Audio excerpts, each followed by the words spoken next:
అందరికీ ప్రేమపూర్వక వందనాలు. ఈరోజు దేవాతి దేవుడు మనకి ఏ వాక్యమును తెలియపరుస్తూ ఉన్నాడంటే, యేసు క్రీస్తు శరీరుడుగా ఎందుకు పుట్టాను అనే ఒక మాటను యేసుక్రీస్తు వారి బోలకోమునకు వచ్చినప్పుడు ఆయన శరీరుడుగా పుట్టాడంట. ఎలా పుట్టాడంట తల్లి? ఆ శరీరుడుగా ఈ భూలోకములో ఎందుకు పుట్టవలసినదంటే ఆయన ఒక ప్రణాళిక ప్రకారముగా ఉన్నది కనుక యేసుక్రీస్తు వారు శరీరుడుగా ఈ భూలోకంలో పుట్టాడు. ఓకే, వాక్యాలు భాగంలోకి తీసుకున్నట్లయితే దేవాది దేవుడు 10 పాయింట్లుగా మనకు తెలియపరుచుకున్నాడు. ఈ 10 పాయింట్లు ఏమని ఆయన ఎందుకు పుట్టవలసినదంటే, మొట్టమొదటిగా ఆయనంట 2 కొరింథీ 5వ అధ్యాయము 21వ వచనం మనం చూసుకున్నట్లయితే అక్కడ మనకు తెలియపరచాడు. ఎందుకనగా మనము ఆయన యందు దేవుని నీతి ఎగునట్లు పాపమెరుగని ఆయనను మన కోసము పాపముగా చేసాను. ఆయన ఫస్ట్ పాయింట్ ఏంటంటే తల్లి, పాపిగా మనము ఉన్నవారిని ఆయన ఏం చేశాడంటే, పాపిగా మనము ఉన్నవారిని ఆ పాపము నుంచి తొలగించేదానికి పాపిగా ఉన్న మనలను ఆయన ఏం చేశాడంటే నీతిమంతులుగా చేశాడు. ఎలా చేశాడు తల్లి? ఎలా చేశాడు? మనము పుట్టినప్పటి నుంచి పాపము ఎరిగిన వారమేనా? పుట్టినప్పటి నుంచి మనము పాపము ఎరిగిన వారం. ఆ పాపమును మనం ఎరిగి ఉన్నాము కనుక ఆయన అంటున్నాడు, మొట్టమొదటిగా పాపము మీరు ఎరిగి ఉన్నారు కనుక మిమ్మల్ని నేను ఏం చేస్తానంటే నీతిమంతులుగా చేస్తాను. ఎలా చేస్తానంటే ఈ 2 కొరింథీ 5వ అధ్యాయంలో 21వ వచనంలో చెప్పినట్లు, ఇప్పుడు ఎలానైనా మొట్టమొదటిగా అయినట్లు మనము ఆయన యందు ఎలా ఉండాలంటే తల్లి, మనము ఆయన యందు కలిసిపోయే వారముగా ఉండాలంట. మనము ఆయన యందు జీవించే వారముగా ఉండాలంట. మనము ఆయన యందు నిత్యం ఆయనను సేవించే వారిగా మనము ఉండాలంట.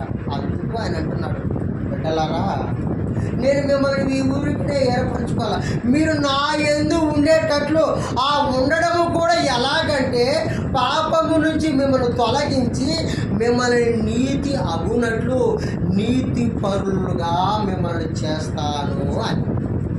ఈరోజు అందరము నీతి పరులుగా ఉన్నారా? ఈరోజు ఉన్నారా? నీతిగా నిజాయితీగా నడుస్తూ ఉన్నారా? దేవుని యొక్క మార్గంలో నడుస్తూ ఉన్నారా? సందేహించవలసిన ప్రశ్న. కానీ దేవుడు అంటున్న వాక్యం ద్వారా, బిడ్డలారా మీరు నా యందు ఉండేటట్లు మిమ్మల్ని నేను నీతి పరులుగా చేసే విధముగా, మీరు నీతి నడవడికలో నడిచే విధముగా నేను ఈ వాక్యము ద్వారా తెలియపరుస్తున్నాను. మీరు ఈ వాక్యము ద్వారా తెలియపరిచినప్పుడు ఇక నుంచి మీ యొక్క ఒడుదుడుకులను తీసివేయండి. మీ యొక్క ఏమన్నా పాపపు లోకంలో పడి ఉన్నట్లయితే గతాన్ని మరిచిపోండి. ఇక నుంచి నా ఎందుకు నీ ఆడ తగినట్టు నాతో మీరు నడుచుకున్న వారైతే మిమ్మల్ని ఏం చేస్తానో నీతి పరులుగా చేస్తాను. అటువంటి ఆశ కలిగిన ప్రాణంతో మీరు ఉన్నట్లయితే దేవుని నామానికి మహిమ కలుగుతాను. పాపం ఎరుగని ఆయనను యేసు ప్రభువు పాపం ఎరిగిన వారా? కన్యక గర్భాన్ని పుట్టి పాపం అనేది లేని, డాగులు మచ్చలు లేని యేసయ్యను మనం ఏం చేసామంటే, ఏ పాపిగా చేశామంటే ఆ యెరూషలేము గ్రామములో దేవాది దేవుడిని ఆ వీధి సందును తీసుకుని వెళుతూ ఆయనను దూషించండి అని ఏమన్నారు? దేవుని యొక్క ఎరిగిన బిడ్డలే యూదులే అన్నారు. ఎందుకంటే ఆయన పాపము చేశాడంట, దేవ దూషణ చేశాడంట. ఆయన ఒక పాపిగా నిలబెట్టి ఆయన పాపిగా మనము మనుషులమైన మనము ఆయన ఎరుగకుండా ఆయన్ని పాపిగా మనం చేశామని దేవుడు తెలియపరుస్తున్నాడు. పాపిగా చేశాము కనుక ఆయన ఏం చేశాడో మన యొక్క పాప భారమును ఆయన మోసుకొని సిలువ అనే మాను మీద మన పాపములు కొట్టివేసేదానికి దేవుడు ఏం చేశాడో ఆయన భుజ స్కంధాల వైపు మన యొక్క మనుషుల ప్రపంచంలో ఉండే మనుషులందరి యొక్క పాపమును ఆయన పైన భారం వేసుకొని ఆయన అక్కడికి ఏం చేశాడో తుడిచి పెట్టేటట్లు చేశాడు. ఈరోజు అటువంటి దేవాతి దేవుణ్ణి వెంటాడుతావా? అటువంటి దేవుణ్ణి నువ్వు తలుచుకుంటావా? ఆయన నిత్యం నువ్వు కొనియాడదగుతాను, ఆయన వెంట ఉంటాను, ఆయన ఒక నడవడికలో నడుస్తాను, వాక్యానుసారముగా నేను నడుస్తాను. తన ఆశ కలిగిన ప్రాణంతో నువ్వు ఉండాలనేది ఒక మొట్టమొదటి మాట. పాపిగా మారి అని చేశాడంటే మనం నీతిమంతులుగా చేశాడు. నీతిమంతులుగా దేవుని ఎరిగిన బిడ్డలుగా మీరు ఉండాలని దేవుడు ఆశిస్తూ అటువంటి ఆశ కలిగిన ప్రాణంతో మీరు ఉండేవారుగా దేవుని నామానికి మహిమ కలుగునుగాక. మాట దరిద్రుడై మనలను ధనవంతులుగా చేశాడు. ఏం చేసేస్తాలే? దరిద్రుడై మనలను ధనవంతులుగా చేశాడు. ఈ దరిద్రుడై మనల్ని ధనవంతులుగా ఎలా చేశాడంటే అదే 2 కొరింథీయుల 8వ అధ్యాయము 9వ వచనంలో మనం చూసుకున్నట్లయితే దేవుడు ఏం చేశాడు అలా మనకు తేటగా తెలియపరుస్తున్నాడు. చదువునండి. మన ప్రభువైన యేసు క్రీస్తు కృపను ఎరుగుదురు కదా. ఆయన ధనవంతుడై ఉండి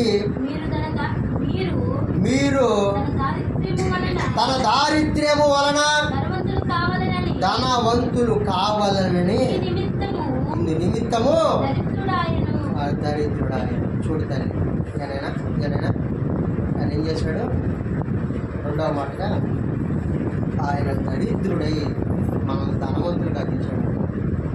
ఆయనకు ఆ పరిస్థితి లేదు. యాక్చువల్గా ఎందుకు లేదంటే ఆయన దేవాది దేవుడు, ఈ లోకమును సృష్టించిన వాడు, ఈ ప్రపంచాన్ని సృష్టించిన వాడు, సమస్తమును మానవాన్ని సృష్టించిన వాడు, సమస్తము అన్ని అధికారములు ఉన్నవాడు. దరిద్రుడు అయ్యేటట్టు ఏం చేసాం? మనం చేసాం. ఈ లోకములోకి వచ్చాడు. ఆ యొక్క రక్షక భటులు, ఆ సైన్యాధికారులు, ఆ యొక్క సైన్యాధిపతులు, అధికారులు అందరూ ఆయన ఏం చేశారంటే ఆ శిలువ మాను ఆయన భుజస్కంధాలకు ఎక్కువ వేసి ఆయన ఆ వీధుల వెంబడి తీసుకుని వెళుతూ ఒక దరిద్రుడు దీన స్థితిలో ఎలా ఉంటాడో అటువంటి దీన స్థితిలో తీసుకుని వెళ్ళాం. ఎందుకంటే యాక్చువల్గా ఆయన ధనవంతుడు, కోటీశ్వరుడు. ఆయనకు డబ్బు అనేది కొరత లేదు. ఆయన ఒక మాట చెప్పగానే కెరీబులు 24 పెద్దలు ఆయన నిత్యము సేవించేవారు ఉన్నారు. ఆయన చిటిక వేస్తే సర్వలోక మండలమంతా యావత్తు ఆయన పాదాలు చెంత నమస్కరించవలసిన పరిస్థితి. కానీ దేవుడు అంటున్నాడు, నేను ధనవంతుడునైనా కానీ మీ యొక్క దారిద్ర్యమును నేను విడిచిపెట్టి మిమ్మల్ని నేను ధనవంతులుగా చేస్తాను. ధనవంతులుగా ఎలా చేస్తారంటే, ధనవంతులుగా నేను చేసినప్పుడు మీరు ఎలా ఉండాలంటే పలువురికి సహాయపడే విధముగా మీరు ఉండాలి. మీరు గమనించారు లేదు? బక్రీద్ టైంలో, ఆ యొక్క రంజాన్ టైంలో ఆ యొక్క ముస్లిం సోదరులు నేను చాలాసార్లు గమనిస్తున్నాను. వాడు ఒక మేకని తీసుకున్నా, సంథింగ్ మటన్ సంథింగ్ తీసుకున్నా, వాళ్ళు ఏం చేస్తారంటే వాళ్ళలో కాలు భాగమైంది, సగభాగం కాకపోయినా కాలు భాగమైన పేదలకు పంచుతారు. ఎందుకంటే వాళ్ళు ధర్మశాస్త్రమును పాటిస్తున్నారు కాబట్టి. ధర్మశాస్త్రమును ఏమైనా పాటిస్తున్నారంటే బీదలను కటాక్షించువాడు ధన్యుడంట. అటువంటి బీదలను వాళ్ళు ఏం చేస్తారో, తోటి బీదలను ఆ పండగ రోజు వాళ్ళు ఏం చేస్తున్నారు, మాతో పాటు సరి సమానముగా వాళ్ళు భోజనము చేయాలి.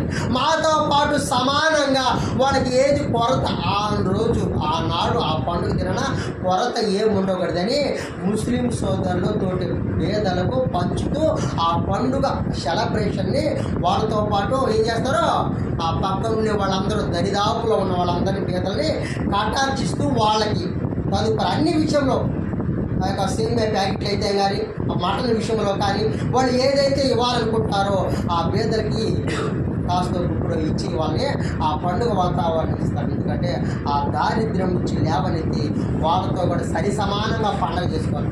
ఈరోజు దేవుడు అంటున్నాడు, దారిద్ర్య రేఖ దిగువన ఉన్న మనలను ఆ దేవుడు అంట ధనవంతుడుగా మనం చేస్తున్నాడు.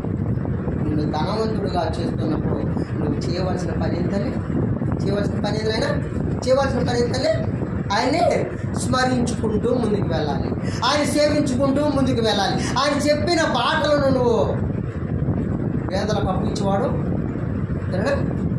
పేదలకు అప్పించేవాడు ఏంటంటే దృష్టి పెరిగేటట్టు చేస్తాడు.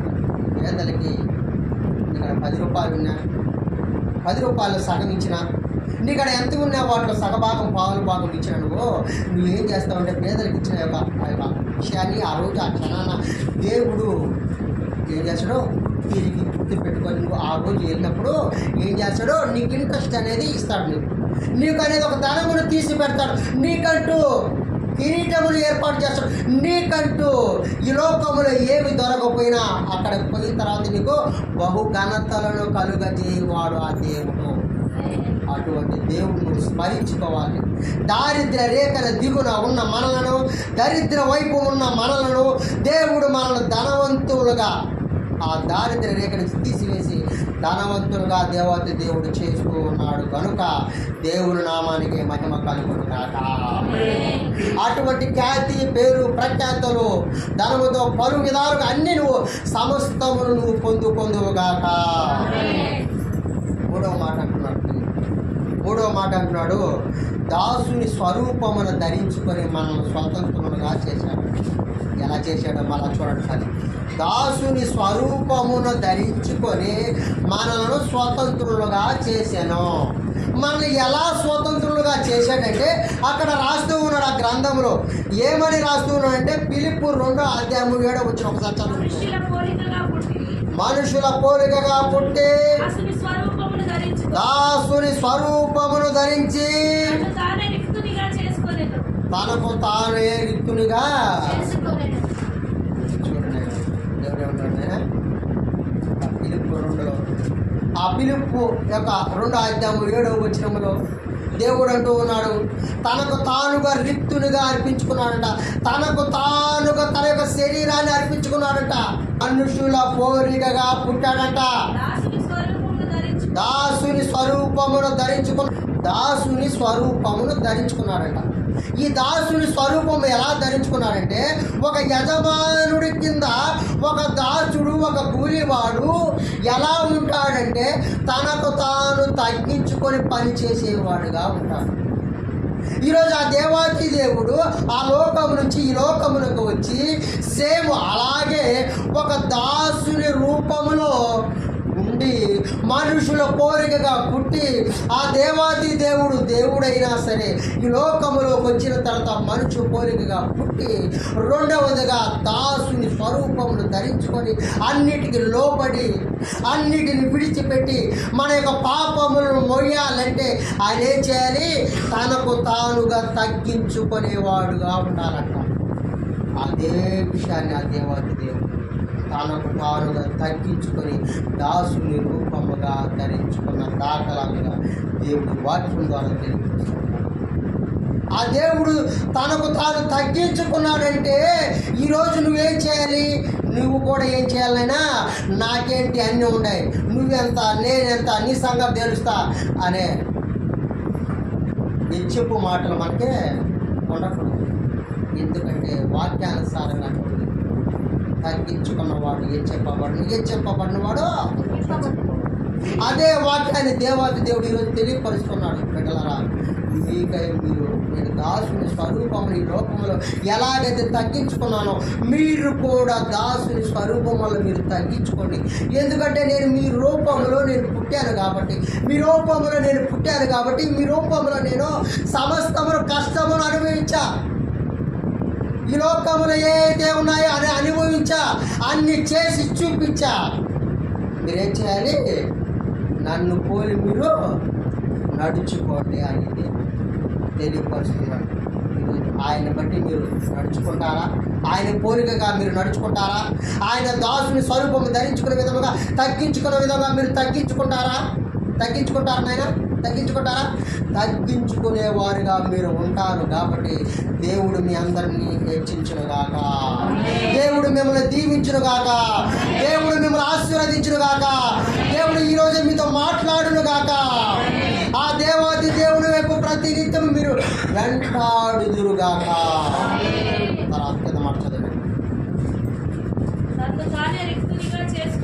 తను తానే రిక్తునిగా చేసుకునేను. ఆ 4వ మాటలోనైనా ఆయనంట తను తానుగా రిక్తునిగా చేసుకున్నాడు.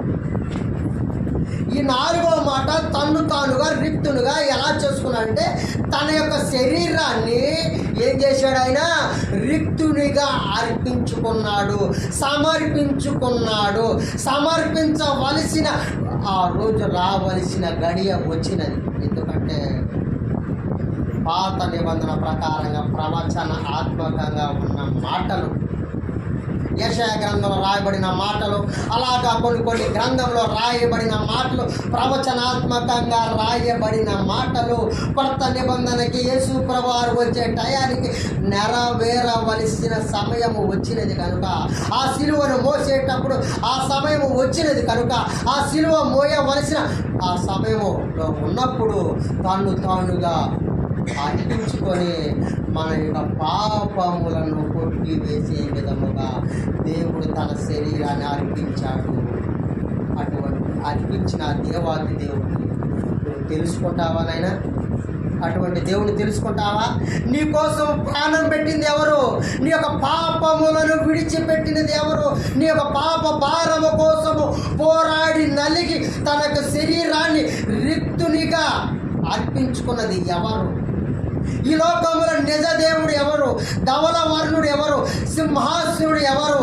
రాబోయే కాలములో పరలోకము నరలోకము ఉన్న విధముగా ఆ నరలోకము నుంచి పరలోకమునకు, పరలోక రాజ్యమునకు తీసుకువెళ్ళేది ఎవరు అనే విధముగా ఈ 4వ మాట మీకు దేవుడు తెలియపరుస్తున్నాడు. ఆయన తాను రిక్తునిగా అర్పించుకుని ఉన్నాడంట.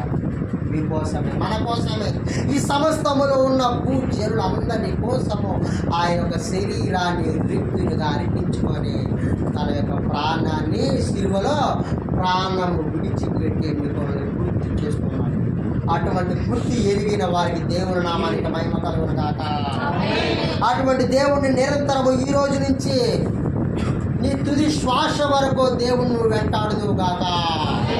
అలాగే 5వ మాట తల్లి, 5వ మాట అంటున్నాడు, ఆయన శాపమై మనలను ఆశీర్వదించను. గలతీ 3:13 ఒకసారి చదవండి.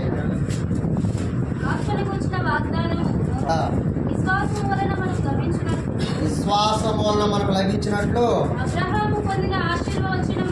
అబ్రహాము పొందిన ఆశీర్వచనము క్రీస్తు యేసుని ద్వారా అన్య జనులకు కలుగుటకై క్రీస్తు మన కోసము శాపమై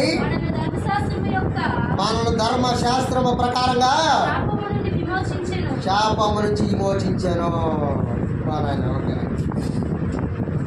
5వ మాట తల్లి ఏకాగ్రతగా చూడండి తల్లి. ఆయన ఏమంటున్నాడంటే ఆయనంట శాపమై మనలను ఏం చేశాడు? ఆశీర్వదించాడంట. ఎలానైనా ఆయన శాపమై మనలను ఎలా ఆశీర్వదించాడంటే గలతీ 3:13 చెప్పిన విధముగా ఆయన అంటూ ఉన్నాడు, ఆత్మను గూర్చిన వాగ్దానం, ఆత్మను గూర్చిన ప్రణాళిక, ఆత్మను గూర్చిన ఆ ప్రణాళిక ఏమని ఉందంటే, ఆ వాగ్దానము ఏమున్నదంటే విశ్వాసము వలన ఏమంటాట నీతి మంతులు అవునట్టు దేవుడు తెలియపరుస్తున్నాడు. ఈ యొక్క విశ్వాసము వలన వినుట వలన ఎలాగ విశ్వాసము కలుగునో ఆ విశ్వాసము ఎలా ఉంటుందంటే నీతిమంతులు అయ్యే విధముగా ఉంటుందంట. ఆయన ఏం చేశాడంటే ఆయన శాపమై మనలను ఆశీర్వదించాడు. ఏ విధముగా ఆయన శాపమై ఎలా మనల్ని ఆశీర్వదించాడంటే ఆ సిలువ అనే మ్రాను మీద, ఆయన యొక్క సిలువ మ్రాను మీద 2 చేతులను ఇలా చాచి కాళ్ళపై కాళ్ళు చాచి ఆ యొక్క 3 శీలలను 3 వైపులు కొట్టించుకొని మన యొక్క పాపము అనే శాపము ఆయన భారము వేసుకొని ధర్మశాస్త్రమును కొట్టి వేసే విధముగా.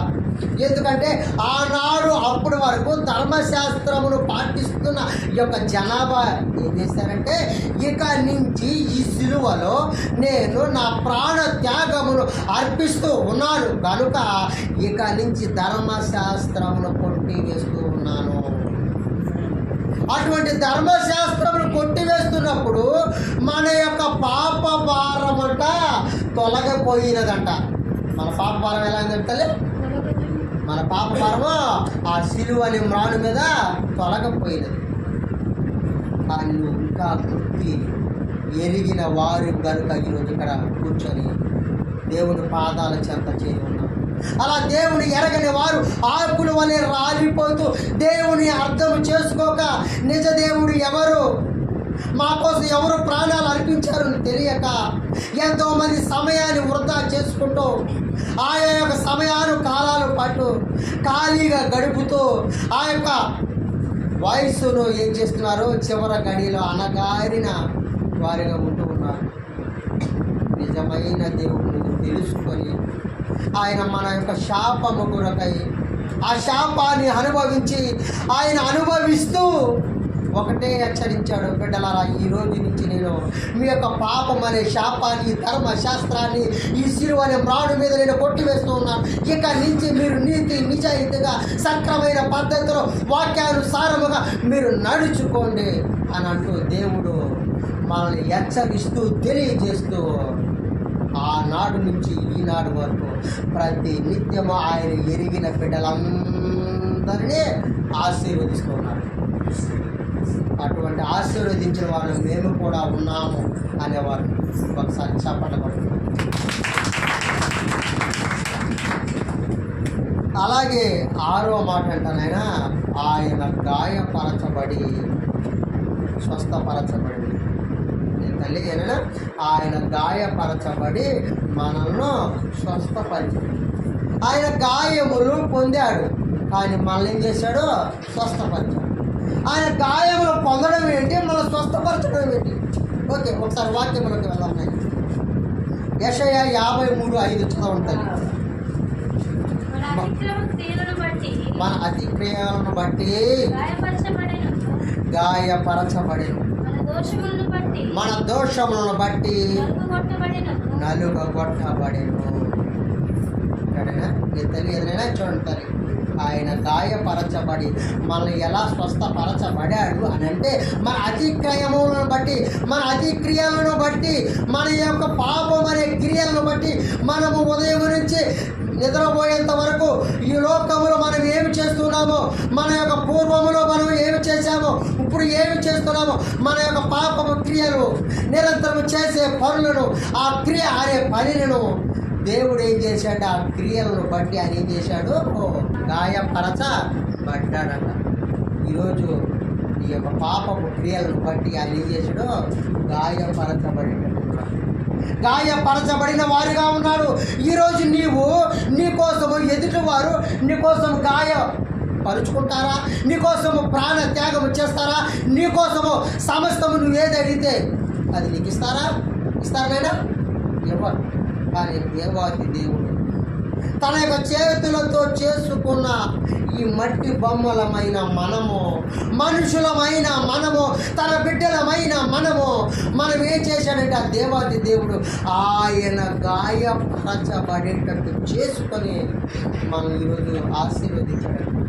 ఆ సిలువ మోస్తూ ఉన్నంతసేపు ఆ యొక్క గ్రామం ఆయన యేసు ప్రభువు కాడి మోస్తూ ఉన్నప్పుడు ఆ సైనికులు, ఆ బంట్రోతులు, సమస్తం వాళ్ళందరూ అక్కడ ఉన్నవాళ్ళు ఆయన గాయపరుస్తూ 39 కొరడా దెబ్బలు ఆయనే కొట్టుకుంటూ తీసుకుని వెళితే ఆ కొరడా దెబ్బలు కూడా ఒకసారి కొడితే ఎలా ఉంటుందంటే దాదాపు 3 అంగుళాలు, 3+4 అంగుళాల యొక్క లోతుగా వెళ్ళి రక్తము బయటకు వస్తుంది. అటువంటి గాయపరిచే విధముగా అటువంటి గాయపరిచేటట్టు మనము చేశాము కనుక ఆ గాయములు దెబ్బలు ఆయన తిన్నాడు కనుక ఆయన లాస్ట్కి సిలువ ఆ కొండకు వెళ్ళలేకే ఆయన ఒంటిలో ఉన్న శరీరంలో ఉన్న రక్తం అంతా ఏమీ లేదు, అంతా ఏమైంది, కారిపోయింది, అంతా భూమి మీద పడిపోయినది. ఆయన గాయపరుస్తూ బిడ్డలారా ఇకనైనా నన్ను తెలుసుకోండి, నన్ను వెంటాడండి, నన్ను వెంబడించండి. నేను మీకోసము గాయపడుతున్నా, నేను మీకోసము నా ప్రాణమును అర్పిస్తున్నా, మీకోసము నేను సమస్తమును వదులుకొని, నేను అనుభవించవలసిన అన్ని వదులుకొని మీకోసము నేను ఈరోజు గాయపరుచుకుంటున్నాను. ఆయన పర్వాలేదు. మిమ్మల్ని నేను స్వస్థపరుస్తాను. మిమ్మల్ని నేను స్వస్థపరుస్తాను అన్నప్పుడు మీరు చేయవలసిన పని ఏంటి? మీరు అనుభవించవలసిన ఏమిటి? మీరు చూడవలసినవి ఏమిటి? మీరు ఎంటాడవలసినది ఏమిటి? నువ్వు ఎవరిని అనుభవిస్తున్నావు? ఎవరిని చూసి నడుచుకుంటున్నావు? నువ్వు ఎవరి పట్ల విధేయత కలిగి ఉండాలి నువ్వు ఈరోజు తెలుసుకో అంటున్నాడు. ఆయన గాయముల పాలైన గాయముల చేత పలుమార్లు పలు దెబ్బలు కొట్టించుకున్న ఆయన ఏం చేశాడో పట్టు వదలకుండా మన మీద ప్రేమను చూపిస్తున్నాడు. అటువంటి ప్రేమ అనురాగము పొందుగాక. ఇక నుంచి నువ్వు ఆయన విడిచిపెట్టకుందువుగాక. ఆయన మన కోసం అర్పించిన ఆ శిలువల యొక్క ప్రాణ త్యాగమును నువ్వు తెలుసుకుందువుగాక. ఇక నుంచి నువ్వును నీతోటి స్నేహితులను నీ అనుకునే వాళ్ళనందరినీ దేవుని వైపు దేవుని యొక్క ప్రేమను పంచుకుందువుగాక. అతడు పొందిన దెబ్బల చేత మనకు స్వస్థత కలుగుచున్నది. మనమందరము గొర్రెవలే త్రోవ తప్పిపోతుంది. చాలా అంటూ ఉన్నాడు నాయన. ఆయన కొట్టిన దెబ్బల చేత మనం అంటే ఎలా ఉన్నాం అంటారైనా? ఎలా ఉన్నావు తల్లి? ఎలా ఉన్నావు? ఆయన కొట్టిన దెబ్బల చేత మనం ఈరోజు ఆశీర్వదింపబడేటట్టు చేశాడు ఆ దేవుడు. ఆయన వెంటాడిసిన వలసిన బాధ్యత దేవుడు. ఎందుకంటే ఆయన శిక్ష పొందితే కానీ మనకి మేలుడు జరగల. ఆయన శిక్ష అనుభవిస్తే కానీ మనకు సమాధానము రాలా. ఆయన శిక్ష ఆ శిలువలో అనుభవించక కాబట్టి ఈరోజు మనకి ఈ భూమి మీద నీకును నాకును ప్రపంచ అంతటికి ఏం జరిగింది? సమాధానము కలిగినది అంట. ఏ కలిగింది తెలియదు మనకి అందరికీ సమాధానం కలిగింది. అటువంటి సమాధానము నువ్వు కలిగిన వారివి కనుక నువ్వు ఏం చేస్తున్నావు?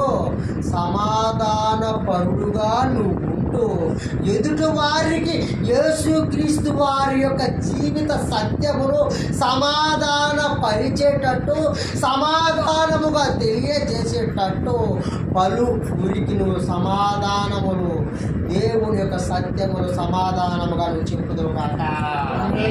అటువంటి యొక్క పేరు ప్రఖ్యాతులు నువ్వు పొందుకుంటూ ఆయన కృపా కటాక్షములు నువ్వు పొందుకుందువు కాక.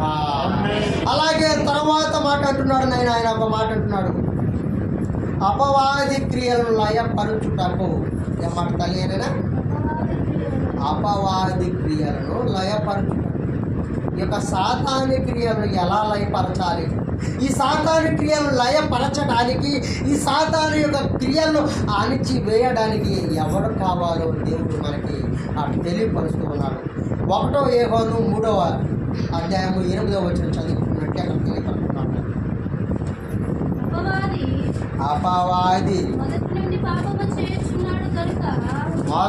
నుండి పాపము చేసి ఉన్నాడు కనుక. పాపము చేయవాడు ఎటువంటి వాడట? అపవాది సంబంధి.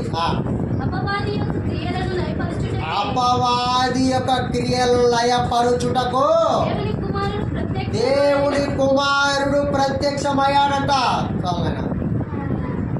ఏడంటనైనా అపవాది క్రియలు చేసేవాడు ఎటువంటి వాడంట?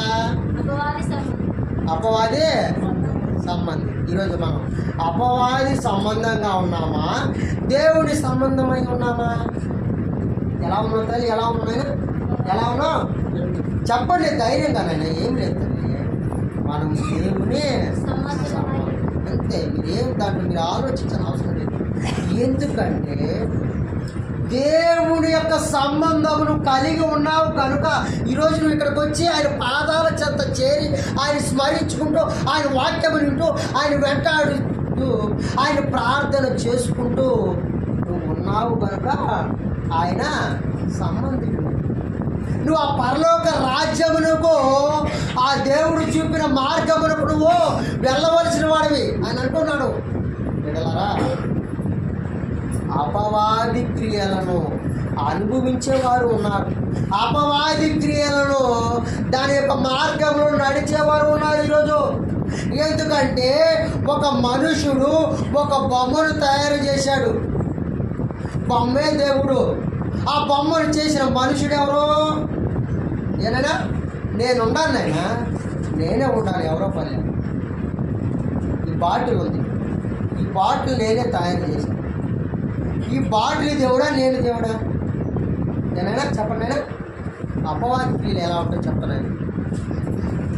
నేనుండాను, ఈ బాటిల్ తయారు చేశాను. ఈ బాటిల్ దేవుడు కాదు, నేను దేవుడు కాదు, కానీ నన్ను సృష్టించిన వాడే దేవుడు. ఆ నన్ను సృష్టించిన వాడు దేవుడు కనుక ఆ దేవుడు ఎవరు? యేసుక్రీస్తు వారు. అటువంటి యేసుక్రీస్తు వారిని వెంటాడుతుంది ఎవరు? మనమే. నేనైనా అటువంటి యేసుక్రీస్తు వారిని వెంటాడుతుంది ఎవరినైనా? మనమే కానుక మనము దేవుని బిడ్డలుగా మనము అనబడుతూ ఉన్నాము. చాలామంది అంటారు, మీరు దేవుని బిడ్డలా అంటారు. అవును, గుండెల మీద చేసుకొని మీరు చెప్పవచ్చు, అవును నేను దేవుని బిడ్డలే.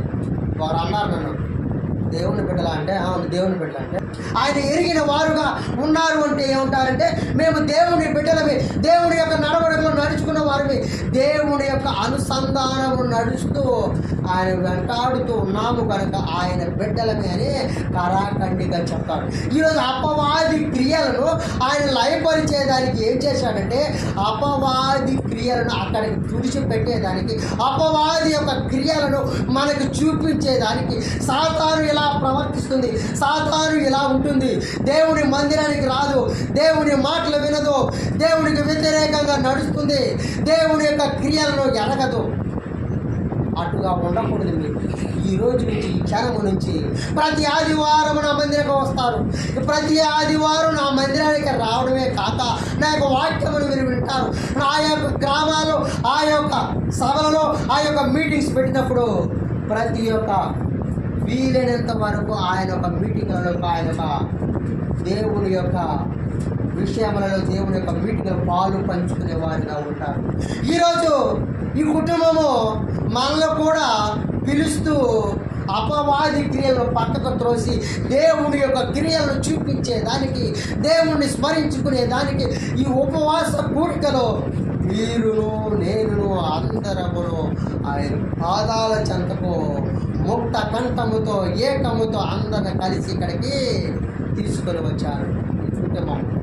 అటువంటి కుటుంబానికి ఇంకా దేవుడు ఈ రోజు నుంచి వాళ్ళు అనుకునే సమస్తము దేవుడు కల్పించును కాక.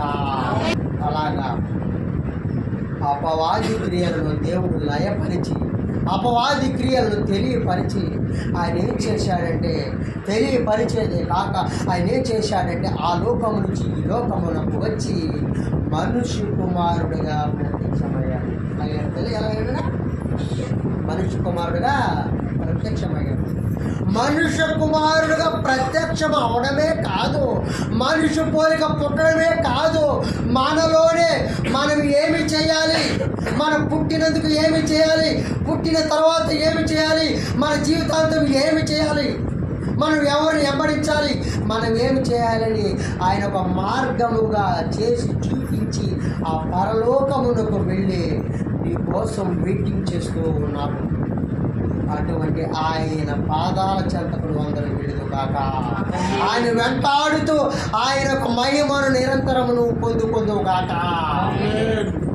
అలాగా అపవాది క్రియలను ఆయన లయపరిచి, బయలుపరిచి, తెలియజేసేటట్టు చేసి దేవుని యొక్క కుమారుడి లోకమునకు ప్రత్యక్షమయ్యే విధముగా దేవుడు మనకి వాక్యం ద్వారా తెలియపరచాడు. దేవుడి యొక్క పోలిక తిరిగి పొందేది. ఈ దేవుడి యొక్క పోలిక తిరిగి ఎలా పొందుతాడంటే అక్కడ మనకు తెలియపరుస్తూ ఉన్నాడు అన్నమాట. 1 కొరింథీ 15వ అధ్యాయము 48-49 వచనాలు చదవన్నాయి. మట్టి నుండి పుట్టిన వారు ఎటువంటి వారో ఆ మట్టి నుండి పుట్టిన వారు కూడా అటువంటి వారే అని దేవుడు తెలియజేస్తూ ఉన్నాడు. అటువంటి వారు ఎలా ఉండాలంటే, మట్టి నుండి పుట్టిన వారు మనము కనుక, దేవుని బిడ్డలుగా మనం తీర్చబడ్డాము కనుక, దేవుడు ఎరిగాము కనుక ఆయన బిడ్డలుగా మనల్ని దేవుడు తెలియపరుచుకోక సంబంధము ఎటువారో పరలోక సంబంధంలో కూడా ఎటువంటి వారంటే అటువారే. ఓకేనా అంటున్నారు లేదు. మట్టి నుండి పుట్టిన వారు మట్టి వలె ఉండకుండా, సాతాను వలె ఉండకుండా, సాతాను క్రియలు చేసేవారిగా ఉండకుండా, దేవుడు అంటున్నాడు పరలోక సంబంధములుగా పుట్టిన వారు ఎలా ఉంటారంటే పరలోక రాజ్యములకు వెళ్ళేవారుగా, పరలోక సంబంధం కలిగిన వారు దేవుని వెంటాడేవారుగా, దేవుని వెంబడించేవారుగా, ఆ పరలోక రాజ్యమును పొందుకునేవారుగా, ఆ పరలోక రాజ్యంలో నీవును నీ కుటుంబమును నీ అనుకునేవారు ఆ పరలోక రాజ్యములోకి వెళ్ళే వారిగా, అటువంటి వారుగా నువ్వు ఉండాలని దేవుడు ఆశపడుతున్నాడు. ఆ పరలోకంలో పుట్టిన వారిగా నువ్వు ఉంటావా? ఆ పరలోక రాజ్యమును, ఆ మహిమను నువ్వు చూసేవాడిగా నువ్వు ఉంటావా? ఉంటావా? ఉంటావా? మట్టి నుండి పుట్టిన సాతాను వలె ఉంటావా? ఏనా చెప్పండి తల్లి, ఏనా సాతాను వలె ఉంటారా? దేవుని యొక్క బిడ్డలుగా ఉంటారా? మట్టి నుండి పుట్టిన వారు మట్టివారే కనుక సాతాను బిడ్డలుగా మేము కామయ్యా. ఇక నుంచి ఈ రోజు నుంచి పరలోక సంబంధం వారుగా మేము ఉంటామయ్యా. ఆ పరలోక రాజ్యంలో యేసుక్రీస్తు వారిని మేము వెంబడించే వారుగా ఉంటామయ్యా. ఆ పరలోక రాజ్యం ఎలా కలుగుతుందంటే నిత్యము ప్రార్థన చేసుకుంటూ, నిత్యము వాక్యము చదువుకుంటూ, నిత్యం ఆయన వెంబడిస్తూ, ఆయన యొక్క విషయములు ఎక్కడెక్కడైతే ఆయన మహిమను కనబరుస్తున్నాడు ఆయన వెంటే వారుగా మేము ఉంటామని, ఆయన బిడ్డలుగా మేము ఉంటామని ఆశ కలిగిన ప్రాణమును దేవుడు మిమ్మల్ని తృప్తి పరచుగాక. అటువంటి దేవుని యొక్క మహిమను నిరంతరం నువ్వు పొందుకుందుగాక. అటువంటి బిడ్డలము నువ్వును ఫలానా మేము దేవుడి యొక్క నడవడికలు నడిచే వారిగా ఉన్నామని నువ్వు ఒక మార్గము ఎదుటి వారికి చూపుదువుగాక. మనము మట్టి నుండి వారు పుట్టిన పోలికను పరలోక సంబంధమైన మనము పోలి ఉండాలంట. మట్టి నుండి పోలిన వారికి కాకుండా తీసివేసి పరలోక సంబంధం యొక్క పోలికను నువ్వు ఉండాలని దేవుడు నిన్ను ఈ క్షణము నుంచి వాక్యము ద్వారా దేవుడు నిన్ను ఆశ కలిగిన ప్రాణముతో అడుగుతూ దేవుని వైపు నువ్వు వెంటాడాలని, దేవుని నువ్వు పట్టుకోవాలని, ఆ దేవుని యొక్క పరలోక సంబంధమును పోలికను పొందుకోవాలని దేవుడు నీ వైపు చూస్తూ నిన్ను ఆర్జిస్తూ నిన్ను అడుగుతూ ఉన్నాడు కనుక అటువంటి పరలోక సంబంధము నువ్వు పొందుకుందువుగాక. ఒక మాటనైనా నీతో నిశ్చయముగా చెప్పుచున్నాడంట. ఆయన చిత్తము నెరవేర్చుకోండి. ఏం తెలియదు లాస్ట్ మాట, ఆయన చిత్తము ఆయన చిత్తము ఎలా నెరవేరినది, ఆయన చిత్తము నెరవేర్చడానికి ఏమి జరిగినది, ఆయన చిత్తము నెరవేర్చడానికి ఏమి జరుగుతున్నది, ఏమి జరిగినది, జరిగిన తర్వాత నువ్వేమి చేయాలి అనే మాటను ఈ వాక్యం ద్వారా తెలియపరుస్తున్నాడు ఆయన. ఒకసారి ఆ మాట ఎబ్రీలకు రాసిన 10వ అధ్యాయము 5-7 వచ్చిన చదవండి. కాబట్టి మనం ఈ లోకములకు ప్రవేశించినప్పుడు ఇలాగూ చెప్పుచున్నాడు, బలియు అర్పణయు నువ్వు కోరలేదు కానీ నాకు ఒక శరీరమును అమర్చితివి. అలా 7వ చుట్టూ అప్పుడు నేను గ్రంథపు చుట్టలో నన్ను కూర్చిన రాయబడిన ప్రకారము దేవా ఈ చిత్తము నెరవేర్చుటకు ఇదిగో నేను వచ్చి ఉన్నానండి. చాలు, దేవుని యొక్క చిత్తము నెరవేర్చుటకంట ఆయన అంటున్నాడు. గ్రంథపు చుట్టలో ఏదైతే నా గురించి రాయబడినదో ఆ గ్రంథపు చుట్టలో దైవానుసారముగా దేవుని యొక్క చిత్తము జరగబోతున్నది, జరిగినది ఏ విధముగా నా కోసము రాయబడినదో అదే మాటని 5వ వచనంలో చెప్తున్నాడు. కాబట్టి ఆయన ఈ లోకములో ప్రవేశించినప్పుడు ఇలాగ చెప్పుచున్నాడు. ఎవరినైనా కాబట్టి ఆయన ఈ లోకములో ప్రవేశించేదానికి ఇలాగ చెప్పుచున్నాడంట. ఎలాగ చెప్పుచూ ఉన్నాడంటే ఇప్పుడు చదువునండి. బలియు అర్పణయు నీవు కోరలేదు కానీ నాకు ఒక శరీరమును అనిపించింది చాలు. ఏమంటున్నాడు ఆయన అంటున్నాడు, ఈ లోకములు అంట ఆ దేవుడి యొక్క చిత్తానుసారముగా ఆ గ్రంథపు చుట్టలో ఏవైతే రాయబడినదో దైవానుసారంగా దేవుడి యొక్క కుమారుడు పుడతాడు, ఆయన చిత్తానుసారముగా జరుగుతుంది. ఏమని జరుగుతూ ఉన్నదంటే ఆ చుట్టలో ఏమని రాయబడి ఉన్నదంటే అంటున్నాడు, ప్రవచనాత్మకంగా నెరవేర్పుగా ఏమని రాయబడి ఉన్నదంటే, అయ్యా ధర్మశాస్త్రాల ప్రకారముగా బలియు అర్పణయు చేస్తూ ఉన్నారు కదా. ప్రత్యక్ష గుడారములు బలియు అర్పణలు చేస్తూ ఉన్నారు ఆ రోజుల్లో. ఆ యొక్క మోషే కాలంలో అక్కడ చివరి యొక్క కాలములు దాకా బలియు అర్పణలు చేస్తూ వచ్చారు.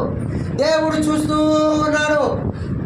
ఈ యొక్క 12 గోత్రాలు సంబంధించిన వాళ్ళందరూ యొక్క బలియు అర్పణలు ఆ ప్రత్యక్ష గుడారములు చేస్తూ ఉన్నారు. దేవుడు చెప్పిన యొక్క మాటలు సూచనలు తప్పకుండా చేస్తూ ఉన్నారు. కానీ ఒకనొక సమయంలో వచ్చినది, ఇక నుంచి నా బిడ్డలను నేను బలి అడగకూడదు, బలి చేయండి, బలి అర్పించండి అని అడగకూడదు.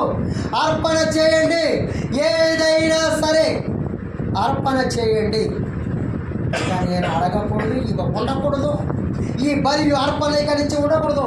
ఇవన్నీ ఉండకూడదంటే, ఇవి జరగకూడదంటే, ఇవి కొట్టివేయాలంటే, ఇక నుంచి చేయకూడదంటే ఏం చేయాలంటే ఒక శరీరమును ధరించి మనిషి పోలికగా పుట్టి ఆ యొక్క పోలికలో పుట్టించి మనిషి యొక్క శరీరమును ధరించి ఆ లోకములోకి పంపించాలని దేవుడి యొక్క చిత్తానుసారంగా ప్రణాళికలో ఉంది. దేవుడి యొక్క చిత్తానుసారంగా ఉన్నది కనుక మనుషు పోలిక పుట్టి ఈ యొక్క శరీరమును ఆయన ఏం చేశాడో ఆ చర్మము అనే ఒక శరీరమును అర్పించుకొని మనుషుల దగ్గర పుట్టి మానవ రూపమును దాల్చి మన యొక్క పాపములను ఆయన భుజ స్కంధాల వైపు వేసుకొని భారమును మోసుకొని ఆయన ప్రాణమును సిలువలో కొట్టివేసి, ఆ సిలువలో కొట్టివేసేది ఎలాగంటే ధర్మశాస్త్రమును కొట్టివేసి ఆ ధర్మశాస్త్రములో బలులు అర్పణలు ఇక నుంచి ఉండకూడదు. ఇక నుంచి నా రక్తమును ఇక నుంచి నా బిడ్డలు తలుచుకొని ప్రతి ఒక్క ఆదివారం అయితే కానీ, ప్రతి నెలలో ఒకరోజు అయితే కానీ, మొదటి ఆదివారం అయితే కానీ ఆ యొక్క సమయాలలో నన్ను తలుచుకుంటూ నా యొక్క రక్తమును సాదృశ్యముగా ద్రాక్ష రసమును త్రాగుతూ నా శరీరం అనే రొట్టెను తింటూ నన్ను తలుచుకుంటూ ఈ లోకంలోనికి ఎందుకు వచ్చారో, నేను వచ్చిన తర్వాత ఏమి జరిగినది అని ఆయన ఒక ప్రణాళికలో ఆయన చిత్తము నెరవేర్చుటకు ఆ దేవుని లోకంలోకి వచ్చాడు. వచ్చిన విధముగా అన్నీ జరిగినాయా లేదైనా? అన్నీ జరిగినా లేదా? దేవుడు వచ్చాడు. యేసుప్రభువు వచ్చారా రాలేదా? ఆయన యొక్క సజీవ సాక్ష్యాలట ఇప్పుడు కూడా ఆ లైబ్రరీలో ఆయన పాదాలు ధరించుకున్న చెప్పులు అయితే కానీ, ఆయన చేతులు కొట్టిన కాళ్ళలో కొట్టిన మేకులు అయితే కానీ, ఆయన తిరిగిన ప్రదేశం అయితే కానీ, ఆయన ఎక్కడెక్కడ తిరిగాడు, ఏ యొక్క అద్భుత కార్యములు చేశాడు, ఆయన చేయవలసిన పనులు ఏమిటి, ఆయన ప్రణాళికల ప్రకారంగా ఆయన చిత్తానుసారంగా జరగవలసినవి నెరవేర్చినవి ఏమని అన్ని సజీవ సాక్ష్యాలకు ఇప్పుడు కూడా మనందరికీ కనబడుతూ ఉన్నది.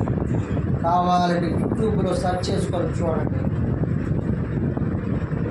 మనుషుల యొక్క పాపమును పోవాలంటే ఒక మనుషుడే అర్పించాలి. నువ్వు కోడిని తీసుకొని వచ్చి కోసినా పాపం పాదు, ఒక గొర్రెని తీసుకొని వచ్చి బలించినా పాపం పాదు, నువ్వు ఏది ఇచ్చినా నీ యొక్క పాపము పాదు బిడ్డ. నువ్వు మనుషుడవై ఉండబట్టి నీ మనుషుడి నీ పోలిక ప్రకారంగానే ఉన్నవారు రక్తాన్ని చిందిస్తే ఆ పాపము పోతుందని ఆ యొక్క చిత్తానుసారంగా నెరవేర్చిన ప్రణాళిక ప్రకారంగా నెరవేర్చాడు కనుక ఆయనే నిజమైన దేవుడు అని యేసు ప్రభువుగా కనబడ్డారు, చేసి చూపించాడు. అటువంటి దేవుని యొక్క చిత్తము నెరవేర్చబడినది, జరిగినది, రియల్గా జరిగినది కనుక ఆయన్ని కనించి మనము ఆ రోజు నుంచి దేవుని ఎరిగినప్పటి నుంచి ఇప్పుడు కూడా మనం ఆయన వెంటాడుతూ వెళుతున్నాం. అటువంటి వెంటాడిన వారిలో మీరు కూడా ఉన్నారు కనుక మీరు కూడా ఆ దేవుని యొక్క వాక్యానుసారంగా మీరు నడుచుకోవాలని మొట్టమొదటిగా ఆయన ఏం చేశాడు తల్లి ఆయన పాపిగా మారి మనల్ని ఏం చేశాడు? నీతిమంతులుగా చేశాడంట. రెండవదిగా ఆయన ఏం చేశాడు? దరిద్రుడై మనల్ని ఏం చేశాడు? ధనవంతులుగా చేశాడు. మూడవదిగా దాసుని స్వరూపమును ధరించుకొని మనల్ని స్వతంత్రులుగా చేశాడు. నాలుగవదిగా ఆయన రిక్తులుగా మారి మనల్ని పరిపూర్ణులుగా పరిశుద్ధులుగా చేశాడు. ఐదవదిగా ఆయన శాపమై మనలను ఏం చేశాడు? ఆశీర్వదించాడు. ఏమేడుతాడు? ఐదవ తల్లి ఏదైనా ఆయన శాపమై మనలను ఆశీర్వదించాడు. ఆరవదిగా ఆయన గాయపరుచుకొని మనల్ని స్వస్థపరిచే విధంగా చేశాడు. ఏడవ మాట ఆయన శిక్షను పొంది మనల్ని ఏం చేశాడంటే మనకి సమాధానమును కలుగజేశాడు. ఏం చేశాడు? తెలియజేశాడు. ఆయన శిక్ష పొందాడు కాబట్టి మనందరికీ భూలోకంలో ఈ యొక్క 66 పుస్తకాలు కలిగిన బైబిల్ గ్రంథంలో ప్రతి ఒక్క విషయంలో సమాధానము మనకి తెలియపరిచాడు. తర్వాత 8వ మాట అపవాది క్రియలను లయపరిచాడు. అపవాది క్రియలు లయపరిచి అపవాది క్రియలను బయలుపరిచి చేసి చూపించి ఆ క్రియల వైపు నడవకుండా నా యొక్క క్రియల ప్రకారంగా దేవుడి యొక్క ప్రణాళిక నడుచుకోవాలని దేవుడు తెలియపరిచాడు. తర్వాత మాట దేవుడి యొక్క చిత్తము నెరవేర్చుటకు ఆయన ఈ భూలోకములో శరీరుడుగా వచ్చాడు. దేవుడి యొక్క చిత్త ప్రకారంగా ఎలా వచ్చాడు, ఎలా ఉన్నాడు, ఎలా వెళ్ళిపోయాడు, ఆయన ప్రణాళికలో దేవుడి యొక్క చిత్తం నెరవేర్చాడు. లాస్ట్గా చివరగా నాయన దేవుడి యొక్క పోలికను ఏం చేశాడు? తిరిగి పొందుకున్నాడు. అలాగా దేవుడి యొక్క పోలిక తిరిగి పొందుకునే విధముగా ఆ దేవుడు ఆ పరలోక రాజ్యంలో మన వైపు చూస్తూ ఉన్నాడు కనుక మనము కూడా తిరిగి ఆయన వైపు వెంబడిస్తూ ఉండే వారముగా, ఆయన కృపా కటాక్షంలో మనం పొందుకునే వారముగా, ఆయన మహిమను మనము చూసే వారముగా, నిరంతరం ఆయన వెంటాడే వారుగా నువ్వును మనమును అందరూ మనము నిరంతరం ఆయన వైపు చూచుకుందాము గాక, ఆయన వెంటాడుదుము గాక, ఆయన ఒక నడవడిలో నడుచుకుందాము గాక. అలా ఆశ కలిగిన ప్రాణముతో మీరందరూ ఆయన పాదాల చెంతకు మీరు వచ్చారు కనుక దేవుడు మిమ్మల్ని మీ యొక్క కుటుంబాలను దేవుడు ఈ క్షణం నుంచి మిమ్మల్ని అందరినీ ఆశీర్వదించును గాక. వాక్యానుసారంగా దేవుడు కనిపిస్తూ